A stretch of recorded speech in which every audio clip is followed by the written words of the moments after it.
figuier maudit. Amen. Amen. Nous allons ouvrir nos Bibles dans l'évangile de Marc. Marc chapitre 11. Marc chapitre 11. On va commencer au verset 12. On va s'arrêter au verset 14. On va se mettre debout s'il vous plaît pour honorer la parole de Dieu qui sera lue.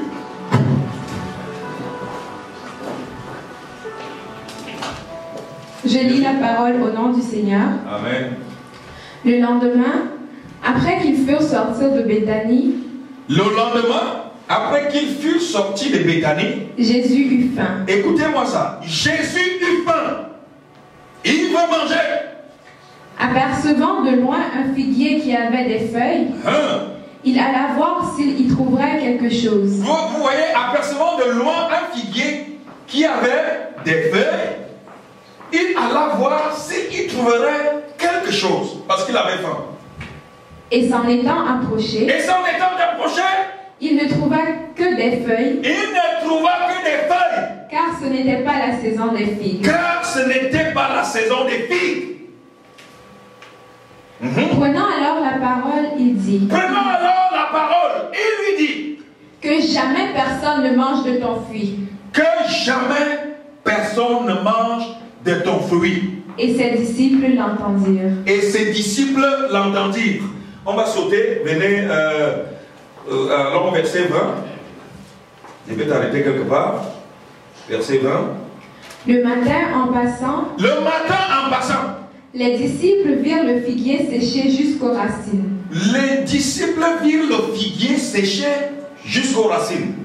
Ce qui s'était passé la veille. Pierre, se rappelant ce qui s'était passé, dit à Jésus, Rabbi, regarde, le figuier que tu as maudit a séché. Le figuier que tu as maudit a séché. Amen. Amen. Amen, amen, amen, amen. Et vous asseoir s'il vous plaît. Frères et sœurs, la situation de ces figuiers me préoccupait tellement que je me demandais qu'avait fait le figuier pour être maudit. La Bible nous dit que Jésus était avec ses disciples et il eut faim.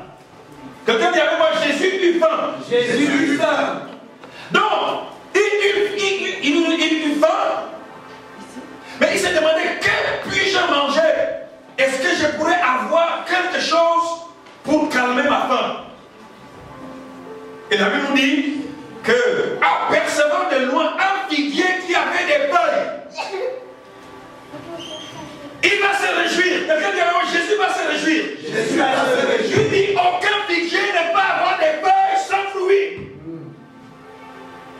Je viens de trouver la solution à mon problème. Je vais trouver seulement des fruits. Je vais me nourrir. Je vais calmer ma faim. Pourquoi? Parce que le figuier a des feuilles.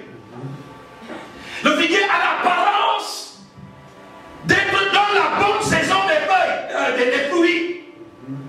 Amen, amen. Amen. Amen. Alors il va dire à ses disciples, allons-y, allons cueillir des figues.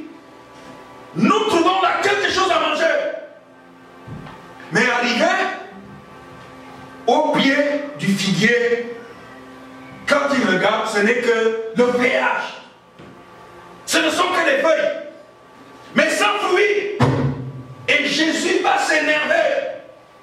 Amen, amen. Amen. Amen. Jésus va s'énerver. Et il va dire que jamais personne ne mange de ton fruit. Et ses disciples l'entendirent. Or, il est très bien précisé que ce n'était pas la saison des figues. Donc normalement, Jésus, même comme il n'a pas trouvé des figues, il devait laisser faire. Amen, amen. Amen. Alors, je remarque un certain nombre de choses avec vous. Premièrement, ce figuier était un figuier public. Donc il n'appartenait à personne parce qu'il était au bord de la route. Et ça, je parle à quelqu'un. Donc, c'était un figuier public, c'était un arbre qui devait nourrir toutes les personnes qui pouvaient passer par là. Et c'est pour ça qu'ils vont passer effectivement à côté du figuier pour pouvoir manger de son fruit. Amen, amen. Amen. Deuxièmement, ce figuier, comme ce n'était pas la saison des figues, ce figuier avait l'apparence d'être en avance par rapport à la saison des figues. Laissez-moi vous dire ceci. En Palestine, le figuier constitue une source de nourriture pour les populations. Et c'est après 3 ans que le figuier commence à donner du fruit. Amen, amen. Amen. Et chaque figuier, en fait, produit, on peut récolter 2 fois par an. C'est-à-dire que chaque figuier produit des fruits 2 fois par an. Donc il y a 2 récoltes, donc il y a 2 saisons par an. Amen, amen, amen. Amen. Alors, écoutez-moi, je vais vous poser cette question. Est-ce que vous pensez que vraiment Jésus, avant de se retrouver sous le figuier, ne savait pas qu'il n'y avait pas de figues? Jésus qui est fils de Dieu, qui est omniscient, qui connaît tout. Est-ce que vous pensez vraiment qu'il ne savait pas qu'il n'y avait pas de fruits, il n'y avait pas de figues sur le figuier? Amen, amen. Amen. Il le connaissait ou il ne le connaissait-il pas? Il le connaissait. Amen, amen. Amen. Il le connaissait. Mais qu'est-ce qui nous intéresse dans cette histoire? Ce qui nous intéresse dans cette histoire, c'est que en fait, tout ce que Jésus faisait était, si vous voulez, pédagogique. Donc, c'était juste un symbole. C'était une parabole pour nous donner un enseignement, nous qui sommes chrétiens. Amen. Amen. Amen, amen. Amen. Nous qui sommes chrétiens, écoutez-moi, chers chrétiens, des églises évangéliques pentecôtistes, laissez-moi vous dire que ce qui intéresse Jésus, ce n'est pas le fait d'être bien habillé le dimanche pour venir à l'église. Ce qui intéresse Jésus, ce n'est pas le fait de savoir prêcher, ce n'est pas le fait de savoir prier, ce n'est pas le fait de générer. Ce qui intéresse Jésus, ce sont les fruits. Amen. Amen. Et ça, je parle à quelqu'un. Ce qui intéresse le Fils de Dieu, ce sont les fruits. Amen. Et ce sont les fruits qui manquent à l'église du Seigneur. Ce qui se passe dans l'église, dans le corps de Christ, fait pitié. Donne mal au cœur. C'est une raison valable pour couler des larmes, pour pleurer. Parce que nous prêchons bien, nous lisons la parole de Dieu, nous mémorisons les versets bibliques, mais où sont les fruits? Amen. Amen. Amen. Et le figuier doit être maudit. Pourquoi? Parce que le figuier a donné l'impression d'avoir des fruits. La plupart du temps, c'est ce qui nous arrive, frère. Nous prions tous les matins, nous prions tous les soirs, nous gênons, nous lisons la parole de Dieu, nous proclamons les prophéties, ainsi de suite. Mais où sont les fruits? Amen, amen, amen, amen, amen. Est-ce que je parle à quelqu'un? Laissez-moi vous dire, frère, la Bible dit que le jugement commencera par la maison de Dieu, la maison des enfants de Dieu. Amen. Donc, par l'église. Et c'est vrai que la Bible dit que les publicains et les gens de mauvaise vie vont nous précéder dans le royaume des cieux. Parce que quand ils vont croire, ils vont rentrer. Pendant que nous qui avons eu la grâce de croire avant, le monde finira effectivement par enlever tout ce que nous avons reçu. Amen. Frères et sœurs, regardez ce qui se passe dans le corps de Christ. C'est dans le corps de Christ qu'il y a même la vraie sorcellerie. Est-ce que je parle à quelqu'un? Est-ce que je parle à quelqu'un? Frères et sœurs, Jésus voulait des fruits. Il n'était pas impressionné par les feuilles. Il n'était pas impressionné par l'apparence physique du figuier. Et il a dit, jamais personne ne mangera de ton fruit. Parce que tu m'as trompé. Nous trompons Jésus tous les jours. Avec une apparence de chrétien. Une apparence de chrétien. Vous avez des loups revêtus de peau d'agneau dans l'église du Seigneur. Amen. Amen. Amen. Amen. Est-ce que je parle à quelqu'un? Amen. Ce sont des fruits. Vous allez me poser la question de savoir, pasteur, quels sont ces fruits? Venez avec moi dans Galates. Je vais vous montrer quelque chose. Venez avec moi dans Galates 5. Commençons au verset 14. Verset 14. Je vais vous arrêter quelque part. Allons-y, Nelly. Car toute la loi est accomplie dans une seule parole. Écoutez-moi ça. Dans celle-ci. Tu aimeras ton prochain comme toi-même. Voilà toute la loi. Tu aimeras ton prochain comme toi-même. Continuons. Mais si vous vous mordez et vous dévorez les uns les autres, prenez garde que vous ne soyez détruits les uns par les autres. Regardez-moi ça. Mais si vous vous mordez et vous dévorez les uns les autres, prenez garde que vous ne soyez détruits les uns par les autres. Amen, amen. Amen. Continuons. Je dis donc. Marchez selon l'esprit. Marchez selon l'esprit. Et vous n'accomplirez pas les désirs de la chair. Et vous n'accomplirez pas les désirs de la chair. Continue.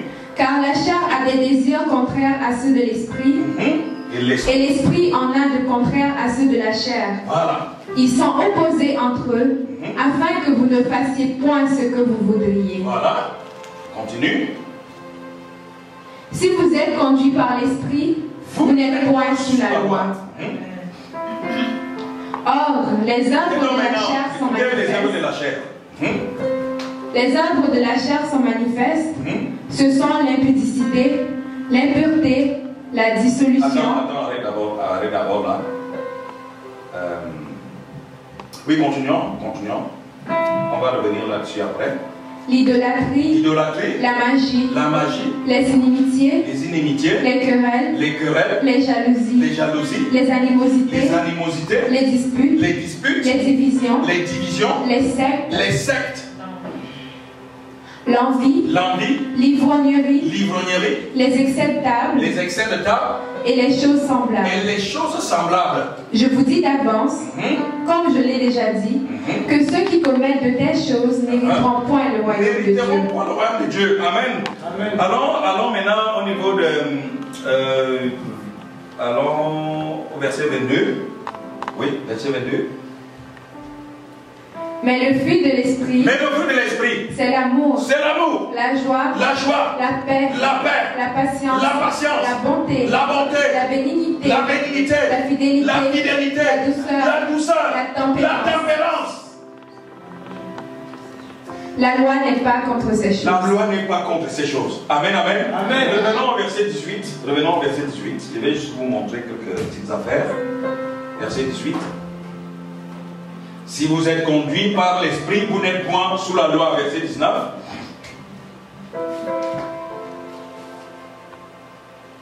Or, les œuvres de la chair sont manifestes.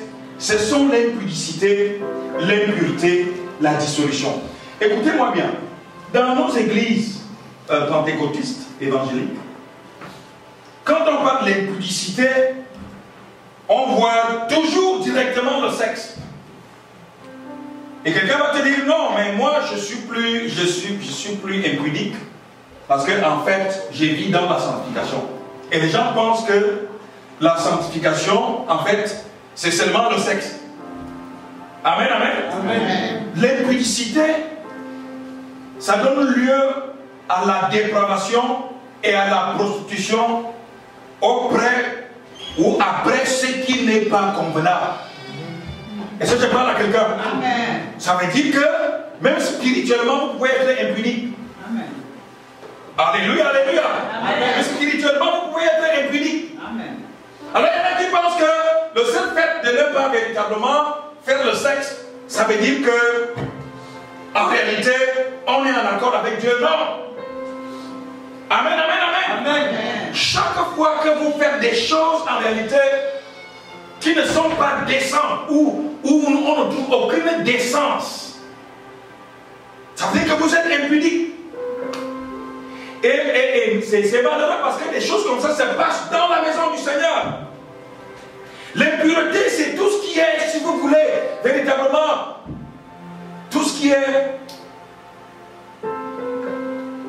matière à troubler le cœur des enfants de Dieu, à semer le trouble au sein du peuple de Dieu. Tout ça, c'est de l'impureté.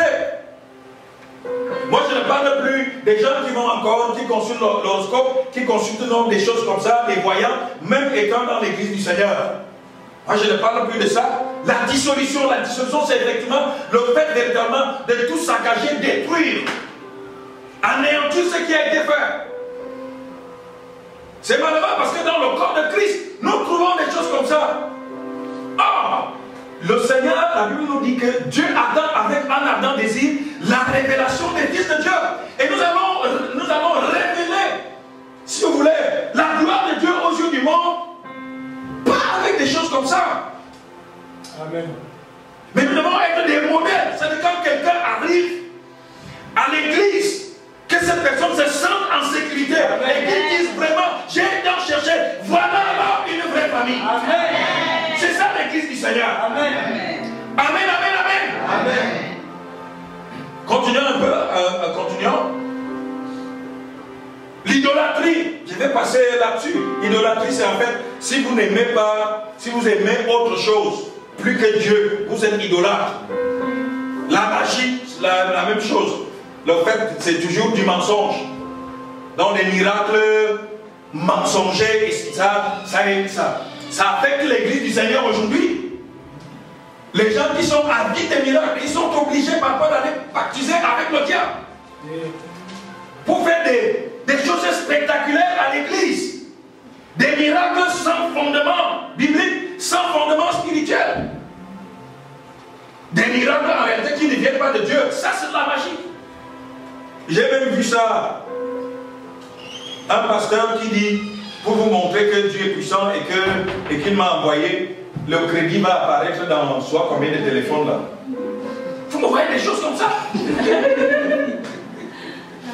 Et puis vous voyez, le crédit arrive. Alors que tout ça même c'est du mensonge. Les gens, certainement, il est de mèche avec une certaine personne là qui connaît le numéro de téléphone de certaines personnes dans la salle et puis il leur envoie directement le crédit. Et puis les gens applaudissent, les gens acclament. Les gens, ça c'est acclamer le diable. Ça c'est louer le diable. Ça c'est glorifier le diable dans l'église du Seigneur. Amen, amen. Amen. Moi je ne parle plus de ceux qui font du dashi dans l'église. Que vraiment dès que vous tendez la main comme ça, les gens vont tomber de l'autre côté. Mais tous les jours, ces gens tombent comme ça, ils se relèvent. Mais leur vie est toujours pareille. Les jalousies. L'église du Seigneur. Nous devons prouver que nous sommes différents du monde. Amen. Amen. Regardez ce qui se passe dans vos lieux de service, dans vos milieux d'emploi. Il y a la jalousie. Même dans vos propres familles, il y a la jalousie. Dans la société en général, il y a de la jalousie. Mais l'église du Seigneur devrait être un milieu indemne de toute jalousie. Amen. Amen. Dès que vous voyez que quelqu'un est béni au milieu de nous, au lieu de glorifier Dieu, on essaie de fouiller la vie de cette personne pour dire, est-ce que vous pensez que vraiment cette élévation vient de Dieu ou cette bénédiction vient de Dieu? Je vous ai dit ici une fois, frère, et sœurs, je vous ai dit ici une fois que aucun homme ne peut maîtriser toutes les raisons qui amènent Dieu à bénir un autre homme ou à bénir une autre femme. Amen. Amen, amen, amen. Amen. Sinon Dieu ne serait plus Dieu. Dieu est Dieu parce qu'il est imprévisible. Amen. Nous servons le Dieu des imprévisibilités. Amen. C'est parce qu'il est imprévisible. Parce que vous pouvez déceler un péché dans la vie d'un frère ou d'une soeur. Mais vous ne connaissez pas ce qui fait sa force devant Dieu. Parfois ce que vous mettez en avant, c'est tellement insignifiant devant Dieu. Amen.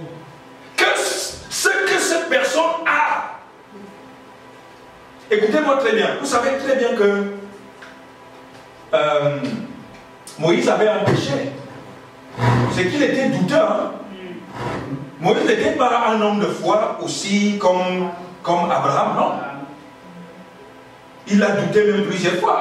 Un jour même, il a eu à frapper 2 fois le rocher, alors que Dieu lui avait demandé de frapper une seule fois. Amen, amen. Amen. Mais Dieu n'a pas regardé à son doute. Mais ce qui a fait la force de Moïse pour être l'un des leaders les plus charismatiques de tous les temps, c'était quoi? C'était un homme patient. Quelqu'un dit avec moi un homme patient.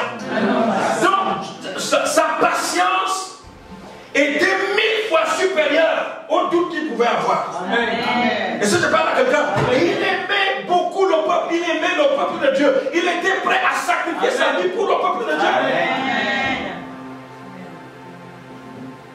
Frères et sœurs, ce qui se passe dans le corps de Christ, nous devons faire attention.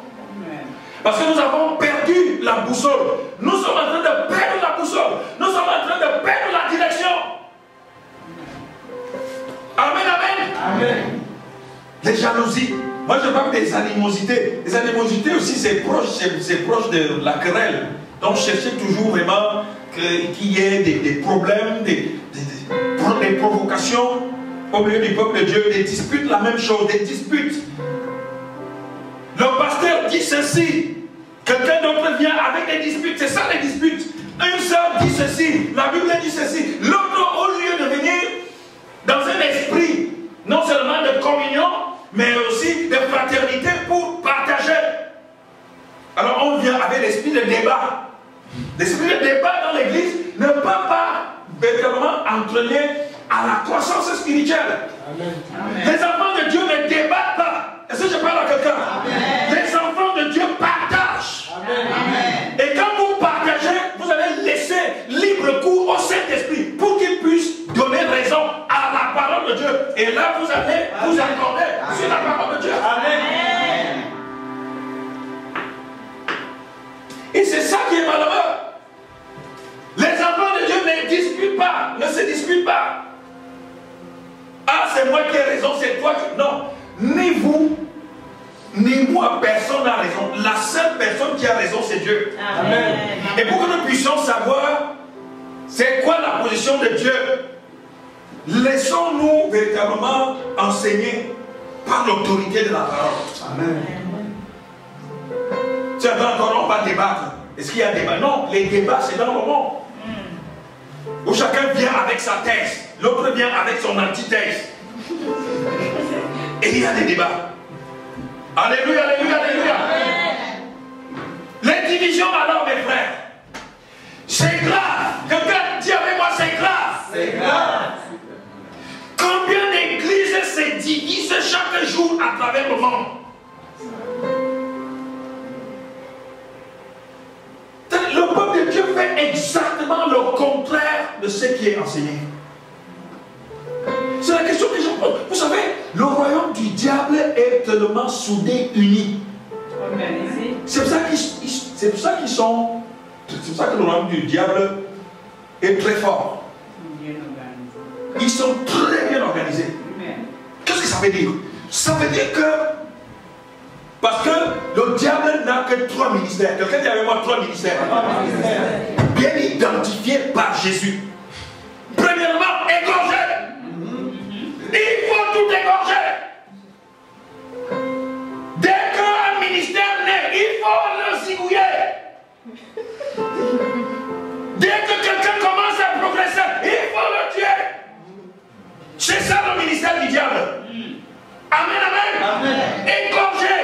Détruire et puis dérober. Il le fait depuis le jardin d'Éden. Il a tué le ministère d'Adam. Il a détruit tout l'investissement que Dieu a fait dans la vie d'Adam et Ève. Et puis il leur a volé l'autorité. Et il le fait jusqu'aujourd'hui dans les églises. Égorger, dérober et détruire. Amen, amen, amen, amen. Amen. Frères et sœurs, regardez-moi ça. Chaque jour à travers le monde, les églises se divisent. Tandis que le royaume soudés. Ils parlent le même langage. La façon dont les démons agissent en Afrique, c'est la même façon dont ils agissent ici. Amen, amen. Ils sont d'une solidarité que vous ne pouvez pas imaginer. Ils se comprennent. Quelqu'un dit avec moi, ils se comprennent. Ils se comprennent. Le royaume des ténèbres. Et d'ailleurs, Jésus avait dit que tout royaume dit ici. Mais c'est comme si les démons que vous ramenez de l'Afrique et ceux d'ici, c'est comme s'ils ont toujours vécu ensemble. Oui. Ils sont solidaires, ils sont unis. Ils connaissent très bien les contours et les tours de leur ministère. Égorger, dérober et détruire. Amen, amen, amen. Amen. Et ce qui est malheureux, c'est que avec nous, dans le corps de Christ, dans l'église en général, au lieu de tirer contre le diable, on se retourne l'arme contre nous-mêmes. Et chaque jour, au lieu de faire avancer le royaume de Dieu, on est toujours appelé à gérer des crises dans l'église. C'est malheureux. Mais Dieu est béni, toi qui es ici ce matin. Amen. Au nom puissant de Jésus. Amen. Tu ne seras plus un figuier qui n'a que des feuilles. Amen.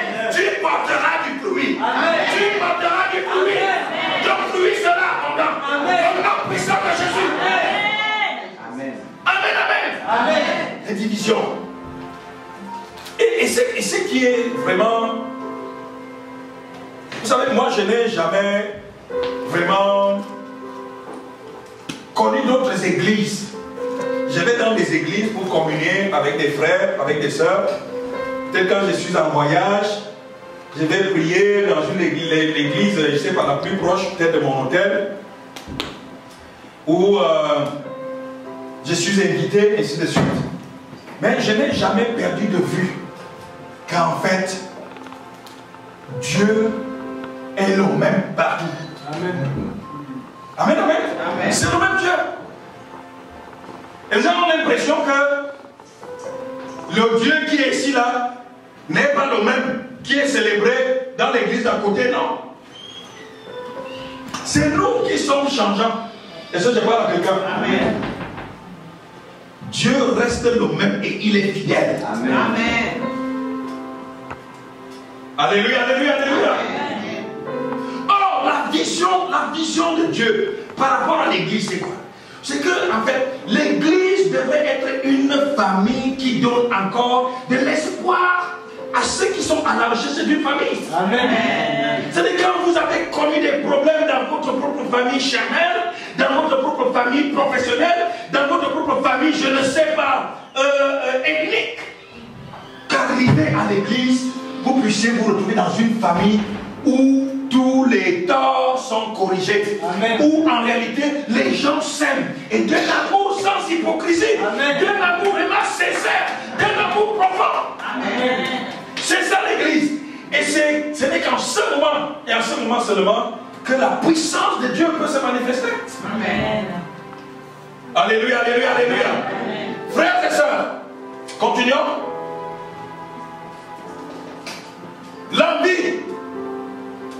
L'envie, les excès de table et les choses semblables. C'est quand on dit les choses semblables, avec qu'on peut remplir, je ne sais pas, toute la terre avec les autres choses qui sont comme ça. Amen, amen. Amen. Allons au verset 22. Regardez, mais le fruit de l'esprit, c'est l'amour. C'est la joie, c'est la paix. Combien vraiment d'enfants de Dieu s'aiment entre eux et aiment Dieu. C'est terrible. La joie. Parfois, tu as quelqu'un qui a toujours été joyeuse là et tout. Un jour comme ça là, on perd la joie. Qu'est-ce qui se passe? La personne a déjà été intoxiquée jusqu'au depuis le sommet de la tête jusqu'à la plante des pieds. Le degré de toxicité est tellement élevé que pour encore ramener une telle personne à la raison, ça devient compliqué. Amen, amen, amen, amen. Amen. C'est malheureux. L'église du Seigneur ne doit pas être enracinée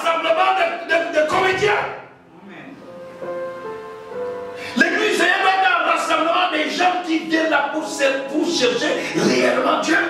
Amen. Amen, amen. Amen. La patience, combien de gens sont patients dans l'église du Seigneur? Ton frère t'a fait ceci, ta soeur a fait ceci. Où est la patience? Amen. Oh, voici telle chose qui se passe dans l'église. Où est la patience? On veut que les choses se passent comme nous voulons et non comme Dieu veut. Voilà le fruit de l'esprit. La patience. Où est-elle? Les hommes du monde savent ce que c'est que la patience. Je connais des hommes politiques qui ont fait la politique et qui ont mis sur pied des stratégies de conquête du pouvoir. Chaque fois, ils ont échoué et ils sont devenus présidents de leur pays après 30 ans. Amen, amen. Amen. C'est nous les enfants de Dieu qui ne sont pas patients.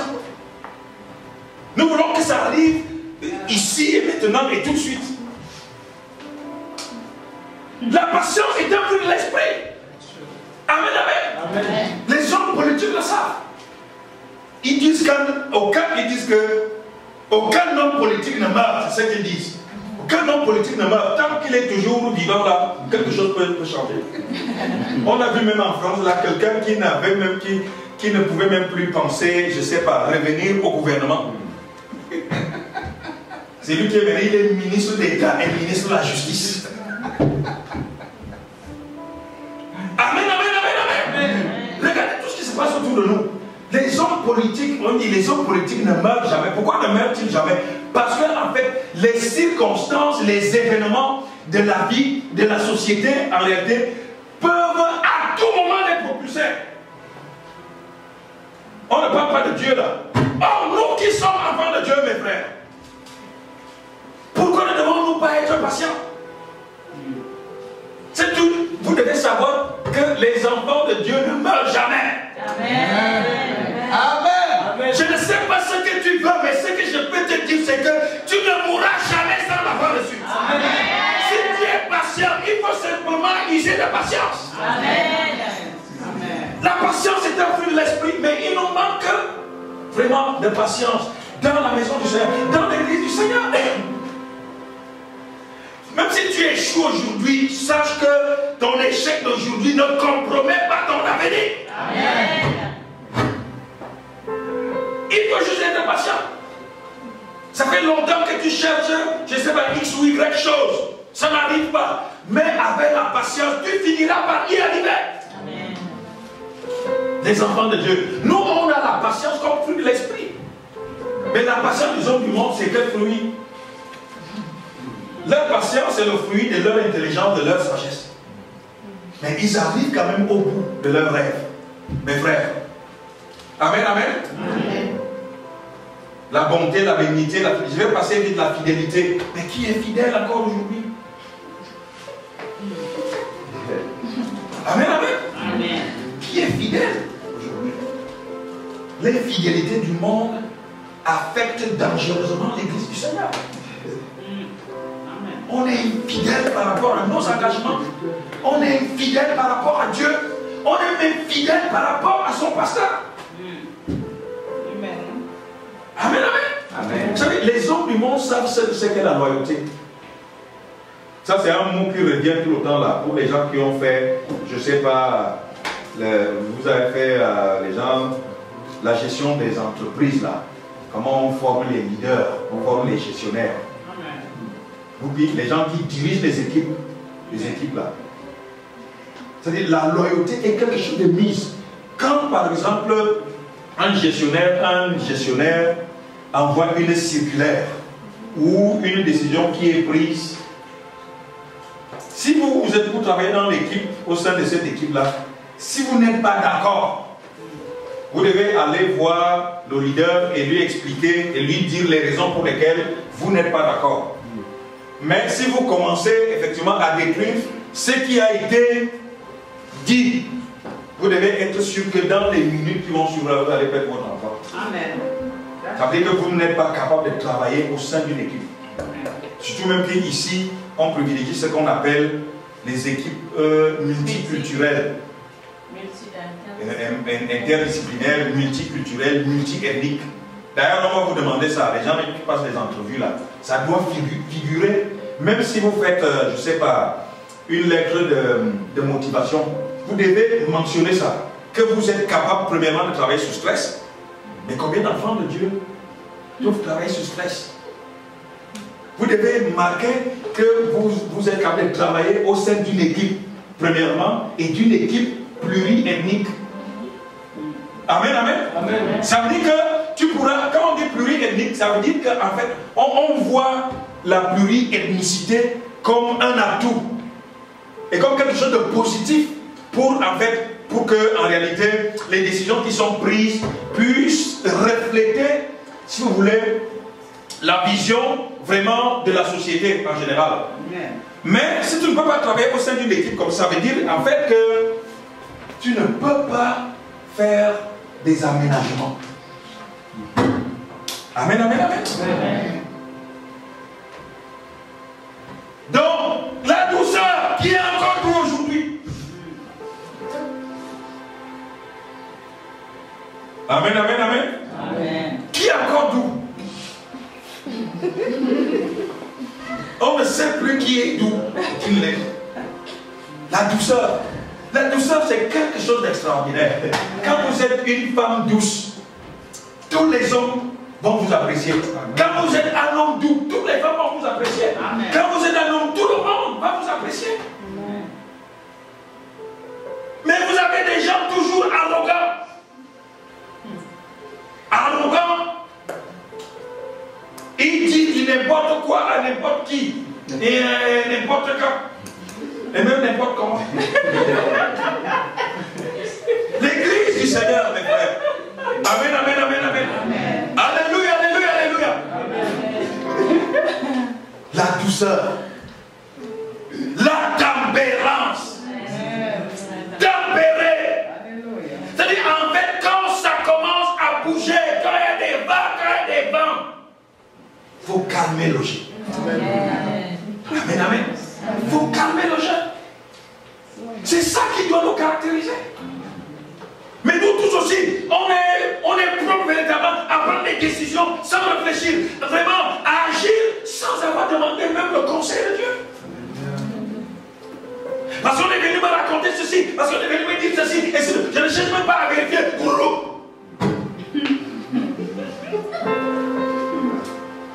Mes frères, l'église du Seigneur, ma Bible dit que en fait, ils étaient tous unis. L'église primitive là, ils étaient tous unis, ils avaient tout en commun, n'est-ce pas? Amen. Ils allaient dans les maisons, pour la fracture du pain, ils communiaient, ils priaient, et alors Dieu faisait des miracles extraordinaires au milieu d'eux, et il ajoutait chaque jour à l'église les gens les personnes qui étaient sauvées. Et le nombre de disciples augmentait chaque fois. Vous savez pourquoi parfois l'église, Dieu essaie de mettre le frein pour ne pas laisser la grande moisson. Parce qu'en fait, Dieu nous connaît mieux que nous-mêmes. Il sait qui est sincère, qui l'aime. Vous pouvez me tromper, moi, pasteur, parce que je suis un homme. Mais personne ne peut tromper Dieu. Et ce n'est pas tout ce qui brille qui est là. Il nous connaît mieux que nous-mêmes. Il sait que là, il y a un mauvais élément dans le groupe. Il y a des mauvais éléments dans le groupe. Si je lâche, vraiment, ça sera plus difficile. Par après, amen, amen, amen, amen. Amen. Donc, frères et sœurs, c'est très la tempérance, la douceur, la tempérance. Même au sein de vos familles, quand le torchon brûle là, quand il y a des conflits, vous devez toujours être là pour ramener la paix, pour temporiser, pour véritablement ramener le calme dans la famille. Amen, amen. Amen.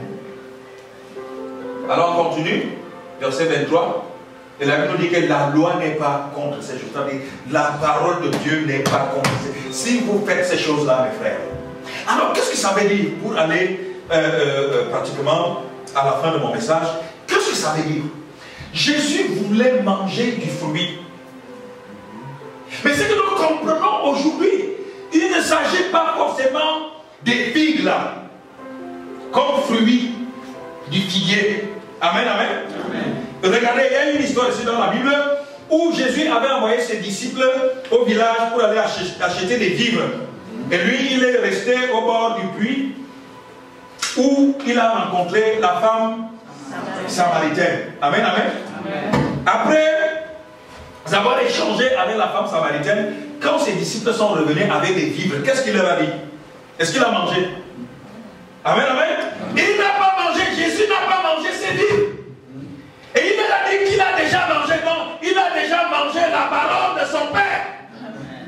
Donc ici, ce n'était pas de manger vraiment des filles comme telles, c'était un symbole, c'était une image pour nous dire que ce que Jésus recherche à chacun de nous, ce sont les fruits de l'esprit. Ce que Jésus veut, ce sont ses fruits. Ce n'est pas parce qu'en fait on est assis à l'église, non.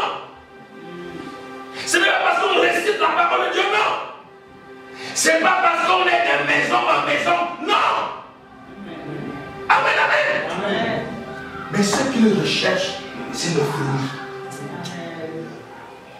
Regardez-moi bien. Et la Bible dit, et c'est Jean-Baptiste qui parle, Jean-Baptiste dit, qui vous a appris à fuir la colère à venir? Et parle aux pharisiens. Il dit, bon, alors, produisez donc les fruits dignes de repentance. Il ne s'agit pas de dire, oh, je me répands. Je me répands. Je suis chrétien. Je suis chrétien. Dans ton quartier, on sait que tu es chrétien. Même dans ton milieu de travail, on sait que tu es chrétien. Mais où sont les fruits? Le statut seul n'est pas suffisant. Amen. Ce sont les fruits.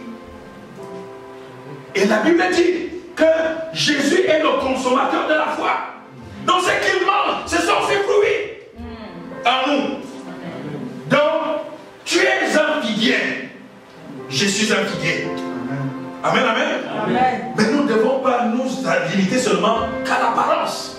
Ce figuier-là avait un bon feuillage. Un bon feuillage. Et malgré tout ça, il trompait la vie des gens. Il trompait l'impression des gens. Amen, amen, amen, amen, amen. Alors qu'est-ce que ça veut dire, frère?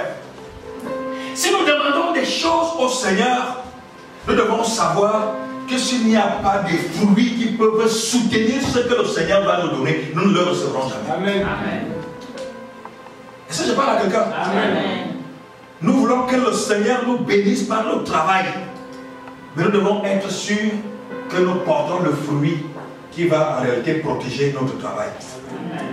Amen, amen. Amen. C'est pour ça que beaucoup de gens perdent même les choses que Dieu leur donne. Vous savez, Ésaü a perdu son droit d'aînesse. Il a perdu, il a raté, il a loupé la bénédiction qui lui revenait de droit.